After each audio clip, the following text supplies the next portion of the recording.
അബേ എന്റെ നാടൊടിഞ്ഞു.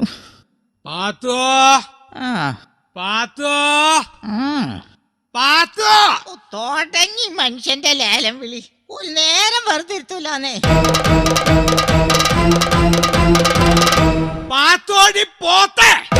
എന്തോ കണ്ട കറക്റ്റ് പേര് വിളിച്ചപ്പോ പോത്ത് വിളി കേട്ട്.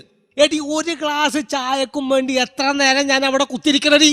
ഏടോ മനുഷ്യനെ, നിങ്ങളാ അടുക്കള വഴിയല്ലേ ഈ പിന്നാമ്പുറത്തേക്ക് വന്നത്? ഇവിടം വരെ വരുന്നതിന്റെ പകുതി വഴിയല്ല അടുക്കളയിലേക്കുള്ളോ.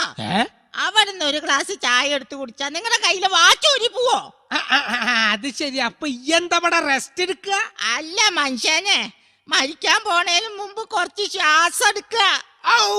ഒന്ന് ശ്വാസം വിടാൻ പോലും സമയമില്ലാണ്ടിരിക്കാൻ എന്ത് മല മറക്കണ പണി അടി എനിക്കിവിടെ. ഇതില് നല്ലത് മല മറിക്കണ. ഞാൻ ഈ കുടുംബത്തെ ചെയ്യണ പണിയൊക്കെ പിന്നെ നിങ്ങളാ ചെയ്യണേ. ഈ ചെയ്യണ പണിയൊക്കെ ഞാൻ ചെയ്യാടി. ഞാൻ ചെയ്യണ പണിയൊക്കെ ഇജ്ജ് ചെയ്. അതിന് നിങ്ങൾക്ക് എന്താ എത്ര വലിയ പണി? വീട്ടിൽ നിന്ന് പള്ളിയിലേക്കും പള്ളിയിൽ നിന്ന് വീട്ടിലേക്കും തേരാപാര നടക്കണതാ. പിന്നെ ഇന്റെ കടയിൽ ഇരിക്കോടി. ഒരു കട, ആർക്കും വേണ്ടാത്തൊരു മുറുക്കാൻ കടയില് വല്ലപ്പോഴും 2 നാരങ്ങ പിഴിയണം. ഇതപ്പ എത്ര വലിയ പണി? ഇന്ന് ആ നാരങ്ങ ഞാൻ പിഴിയാ. ഇന്റെ നാരങ്ങം കൂടെ പിഴിയാലോ. ഇന്നെ പിഴിഞ്ഞ് ഈ കോലത്തിലാക്കിയില്ലോ. എടി ചെമ്മീൻ തുള്ളിയ മുട്ടോളം, പിന്നെയും തുള്ളിയാലോ ചട്ടിയില. അതുകൊണ്ട് ഈ ഒരു കാര്യം ഓർത്തോ, പെണ്ണെന്നും പെണ്ണ. എന്ന് വഴക്കുണ്ടായാലും നിങ്ങൾ പറയണ കേക്കാലോ. പെണ്ണെന്നും പെണ്ണ, പെണ്ണെന്നും പെണ്ണാന്ന്. പെണ്ണെന്നും പെണ്ണെന്നെ. എന്താ ഞങ്ങള് പെണ്ണുങ്ങൾക്ക് ഒരു കുറവ്? അങ്ങനെ ഉണ്ടെങ്കിൽ തന്നെ 2 എണ്ണത്തിന്റെ കുറവുള്ളൂ. ഒന്ന് താടിയുടെയും ഒന്ന് മീശയുടെയും. പേടിപ്പിച്ചു. എടി ഹമുക്കെ, ഭാര്യയും ഭർത്താവും എന്ന് പറഞ്ഞ ഒരു വണ്ടിയുടെ 2 ചക്രങ്ങളാ. അതിൽ ഒരെണ്ണം പഞ്ചറായ മതി, പിന്നെ വണ്ടി ഓടില്ല. ഒരു സ്റ്റെപ്പിന് എപ്പോഴും നല്ലതാണ്. ചെറിയ വായാല് വലിയ വർത്താനം പറയണ. അവൾ അതും പറയും, അതിലപ്പുറവും പറയും. നിങ്ങടല്ലേ മോള്? അപ്പൊ നിങ്ങളല്ലേ എന്റെ ഉമ്മ? കടന്ന് പൊയ്ക്കയ്യോ അവിടുന്ന്, അല്ലെങ്കിൽ ഇപ്പൊ കിട്ടും. അന്നെന്തിനാണ് ഇതിന്റെ ഇടയിലേക്ക് കെട്ടിയെടുത്ത്? ഞാൻ എത്ര നാളായി വാപ്പാനോട് ഒരു മൊബൈൽ മേടിച്ചു തരാൻ പറയണു. കുളി പഠിക്കണ എനക്കെന്തിനാണ് ഈ മൊബൈല്? അപ്പൊ നിങ്ങളൊന്നും അറിഞ്ഞില്ലേ? അപ്പുറത്തെ വീട്ടിലെ ചുമന്ന കാറുള്ള ഒരു ചെക്കനായിട്ട് കയ്യാങ്കളി തുടങ്ങിയിട്ട് കാലം കൊറേ ആയി. ഇനി മൊബൈലും കൂടി മേടിച്ചു കൊടുത്താ ഓഫറിന്റെ കളിയായിരിക്കും. എന്തോഫർ? ഓന്റെ കൂടെ ഒളിച്ചോടുന്നു. അത് ശരി, അന്ന കുഴപ്പമില്ല. ഒളിച്ചോടുച്ചെങ്കിൽ ഞാൻ ഓൾക്കൊരു മൊബൈൽ മേടിച്ചു കൊടുക്കാം. എന്ത് പ്രാന്താ മനുഷ്യങ്ങൾ പറയണേ? ഒരു മൊബൈലിന് 999 ഉറുപ്പ്യയുടെ ചെലവല്ലല്ലോ. ഇല്ലെങ്കിൽ 916ന്റെ സ്വർണം കിട്ടണമെങ്കിൽ ലക്ഷങ്ങൾ എത്ര മുടക്കണം. അപ്പൊ മൊബൈലല്ലേ ലാഭം? കേട്ടവളെ കുന്നു കുഴിച്ചുകൂടും ഞാൻ. അവളുടെ മൊബൈലി അതിനെങ്ങനെ ഉമ്മ വെയില് ചാടിയ മോള് മതില് ചാടൂലോ. എന്റെ അല്ലേ മോള്? അപ്പൊ നിങ്ങളല്ലേ എന്റെ വാപ്പ? എന്നാണ് എന്റെ വിശ്വാസം. അത് അന്ധവിശ്വാസം ആവാ. ഇനി ഒരു നിമിഷം ഞാനിവിടെ നിൽക്കില്ല. പണ്ട് വഴക്ക് മാത്രമേ ഉണ്ടായിരുന്നുള്ളൂ. ഇന്ന് നിങ്ങൾ എന്റെ ചാരിതാർത്ഥത്തെയാണ് സംശയിച്ചിരിക്കുന്നത്. ചാരിത്രത്തെ? അതിനെയാണ് സംശയിച്ചിരിക്കുന്നത്. നിങ്ങൾ മനുഷ്യനല്ല, മൃഗാണ് മൃഗം. ഞാനൊരു പുരുഷനാണ്. എന്റെ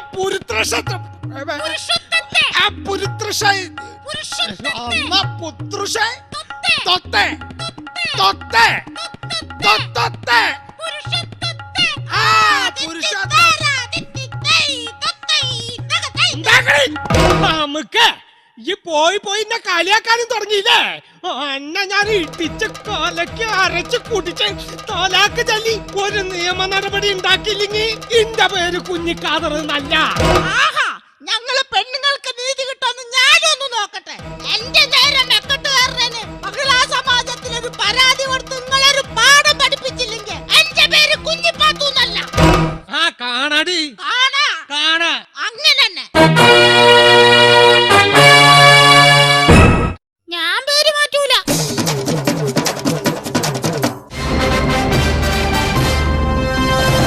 പ്രധാന വാർത്തകൾ.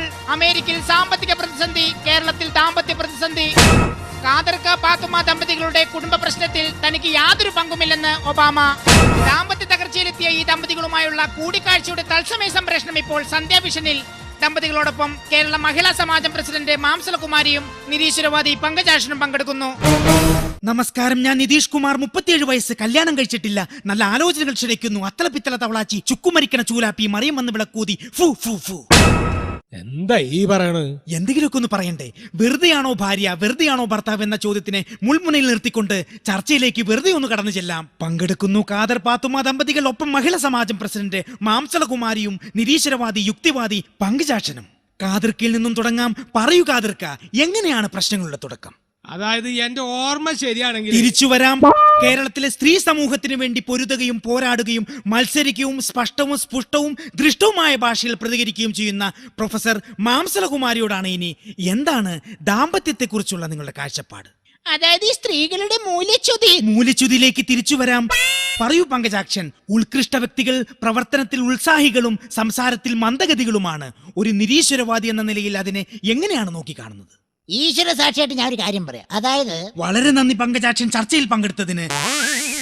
അവിടുന്നും പോയി. ഖാദർക്ക, അറിയാൻ കഴിഞ്ഞ മറ്റൊരു കാര്യം. അതെ, ഈ മറുപടി പറയിപ്പിക്കുച്ചിങ് മാത്രം ചോദിച്ചാ മതി. തീർച്ചയായും വിവാഹശേഷം പാത്തുമ്മയ്ക്ക് സമാധാനം കൊടുക്കാത്ത, സന്തോഷം നൽകാത്ത, തൊട്ടതിനും പിടിച്ചതിനുമൊക്കെ മെക്കിട്ട് കയറുന്ന കച്ചറ സ്വഭാവക്കാരനാണോ ഖാദർക്ക? എന്താ എന്റെ നിതീഷ് മോനെ ഇങ്ങനെ കണ്ണിച്ചോരല്ലാണ്ട് പറയണത്? ഷാജഹാൻ ചക്രവർത്തി മുംതാസിനെ സ്നേഹിച്ച പോലെയാണ് ഞാൻ ഈ പഹിച്ചിനെ സ്നേഹിക്കണത്, അറിയോ? ഇത്രയും കടുത്ത പ്രേമമാണെങ്കിൽ ഇത്താക്ക് വേണ്ടി താജ്മഹൽ പണിയുമോ? പണിയോന്നാ? അതിനു വേണ്ടി സ്ഥലം വരെ ഞാൻ മേടിച്ചിട്ടുണ്ട്. അതിന് ഈ പഹിച്ചൊന്ന് മയ്യത്തായി കിട്ടണ്ടേ? വളരെ നല്ല മറുപടി പാത്തുമ്മ. ഒരു കാര്യം നമുക്ക് ഇതിൽ നിന്നും മനസ്സിലാക്കാം. സ്ത്രീയാണ് കുടുംബത്തിന്റെ വിളക്ക്. ഞാൻ ഓർത്തു പോകുന്നു ആ കവിത. കണ്ണുനീർത്തുള്ളിയെ സ്ത്രീയോട് ഉപമിച്ച കാവ്യഭാവനെ. അഭിനന്ദനം, അഭിനന്ദനം, നിനക്ക് അഭിനന്ദനം. എന്തു പറയുന്നു? ഓടും കുതിര, ചാടും കുതിര, വെള്ളം കണ്ടാൽ നിൽക്കും കുതിര, എന്തു പറയുന്നു? ചെരുപ്പ്. കറക്റ്റ്. കേരളം പോലെയല്ല ഇന്ത്യ, ഇന്ത്യ പോലെയല്ല ഭാരതം. ഇത് രണ്ടും കമ്പയർ ചെയ്താൽ എന്താണ് അമേരിക്കയുടെ സംസ്കാരം? അതിപ്പോ ഈ അമേരിക്കയെ സംബന്ധിച്ചിടത്തോളം എനി ടൈം ആർക്ക് വേണമെങ്കിലും പൊതുസ്ഥലത്ത് വെച്ച് ചുംബിക്കാം, പക്ഷെ മൂത്രമൊഴിക്കാൻ പാടില്ല. എന്നാൽ ഇവിടെ എങ്ങനെയാണോ? പൊതുസ്ഥലത്ത് വെച്ച് ആർക്ക് വേണമെങ്കിലും മൂത്രമൊഴിക്കാം, പക്ഷെ ചുംബിക്കാൻ പാടില്ല. പിന്നെ എങ്ങനെ ഇതുപോലുള്ള ദമ്പതികളുടെ ഇടയിൽ പ്രണയം ഉണ്ടാകും?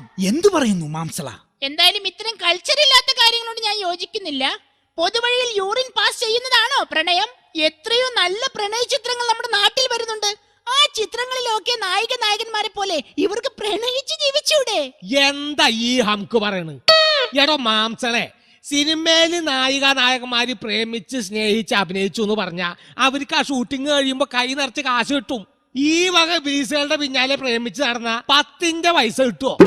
Mister Khader, mind your words. Yes, yes. ആ പദവിയുടെ അർത്ഥം അറിയോ എനിക്ക്?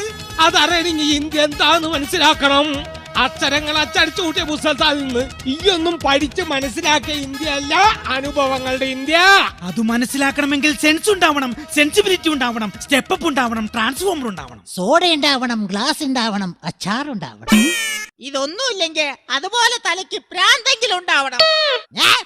ഇങ്ങനെ ഒരു ലൈസൻസും ഇല്ലാതെ പുരുഷന്മാരെ അവഹേളിക്കുന്നതാണ് നിങ്ങളെ പോലുള്ള വിവരം കെട്ട സ്ത്രീകളുടെ പരാജയം. സത്യത്തിൽ അതാണോ പരാജയം? എന്തോന്ന് പരാജയം? മൂക്കറ്റം വെള്ളമടിച്ച് വഴി കിടന്ന് പ്രശ്നം ഉണ്ടാക്കി ഭാര്യക്കും മക്കൾക്ക് മാനക്കേടുണ്ടാക്കുന്ന ഇത്തരം നികൃഷ്ട ജീവികളോട് സ്ത്രീകൾ പിന്നെ എങ്ങനെയാണ് പ്രതികരിക്കേണ്ടത്? ഇനി സ്ത്രീകളെ അടക്കി ഭരിക്കാൻ ഒരു പുരുഷന്മാരെയും അനുവദിക്കുന്ന പ്രശ്നമില്ല. മിസിസ് മാംസളം, പുരുഷന്മാരെ ഇങ്ങനെ അടച്ചാക്ഷേപിക്കരുത്. അടച്ചല്ല, നിങ്ങളൊക്കെ അടിച്ചാണ് ആക്ഷേപിക്കേണ്ടത്. എന്തിനധികം പറയുന്നു? നിങ്ങൾ ഏതൊരു പത്രവാർത്തയും എടുത്തു നോക്കൂ. വിവാഹം കഴിഞ്ഞ ദിവസങ്ങൾക്കകം അവിടെ ഒരു സ്ത്രീ സ്റ്റൗ പൊട്ടി മരിച്ചു, ഇവിടെ ഒരു സ്ത്രീ സ്റ്റൗ പൊട്ടി മരിച്ചു. എവിടെയെങ്കിലും ഒരു പുരുഷൻ സ്റ്റൗ പൊട്ടി മരിച്ചായി നിങ്ങൾ കേട്ടിട്ടുണ്ടോ? കേട്ടിട്ടുണ്ടോ പങ്കജാക്ഷൻ? അവളുടെ ഒരു സ്റ്റൗ തെങ്ങിന്റെ മേളിൽ നിന്ന് വീണ് പുരുഷൻ മരിക്കുന്നു, ഇലക്ട്രിക് പോസ്റ്റിന്റെ മുകളിൽ നിന്ന് വീണ് പുരുഷൻ മരിക്കുന്നു. എപ്പോഴെങ്കിലും ഇതിന്റെ ഒക്കെ മേളിൽ നിന്ന് വീണ് ഏതെങ്കിലും ഒരു സ്ത്രീ മരിച്ചിട്ടുണ്ടോ? ഫോർ എക്സാമ്പിൾ, എത്രയെത്ര ആനപ്പാപ്പന്മാർ ആന ചവിട്ടി മരിക്കുന്നു. ഇതുവരെ ഏതെങ്കിലും ഒരു ആന പാപ്പി ആന ചവിട്ടി മരിച്ചിട്ടുണ്ടോ? എന്നിട്ട് അവളൊരു തുരുമ്പ് പിടിച്ച സ്റ്റൗവുമായി വന്നിരിക്കുന്നു. ഇവളുടെ പല്ലടിച്ചു ഒഴിക്കാൻ ആളില്ലാണ്ടാണ്. ഇങ്ങോട്ട് വാട അടിച്ചു ഒഴിക്കാൻ. എന്റെ കൈ രണ്ടും ചന്തയ്ക്ക് പോകും.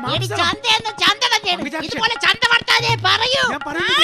അത്രക്കായോ? ചർച്ച വഴി തെറ്റുന്നു, വാക്കുകൾ അതിര് കടക്കുന്നു, കാക്കയും താത്തയും കണ്ണു തള്ളുന്നു, മൊത്തത്തിൽ കുളമാകുന്നു. നിന്ന് കഥാപ്രസംഗം പറയാതെ ഇങ്ങോട്ട് മാറി നിൽക്കണം.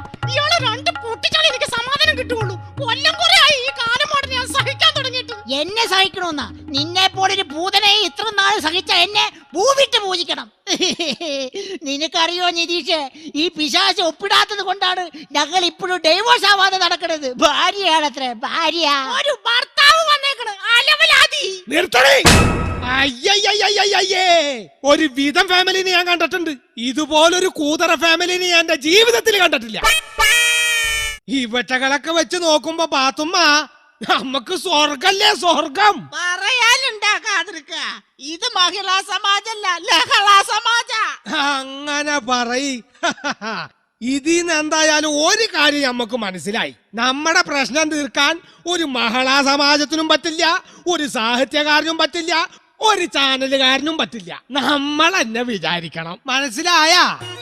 ദാ ഇപ്പൊ ഞങ്ങളൊന്നായി, നിങ്ങള് തമ്മിൽ എന്നാണെങ്കിൽ ആയിക്കോ. ചർച്ച മതിയാക്കി ഒരു പാട്ടങ്ങൾ ഇടോ.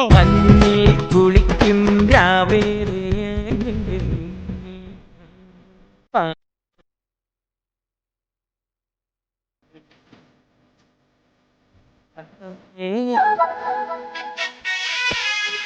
ഇതിൽ നിന്നും ഒരു സത്യം നമുക്ക് മനസ്സിലാക്കാം.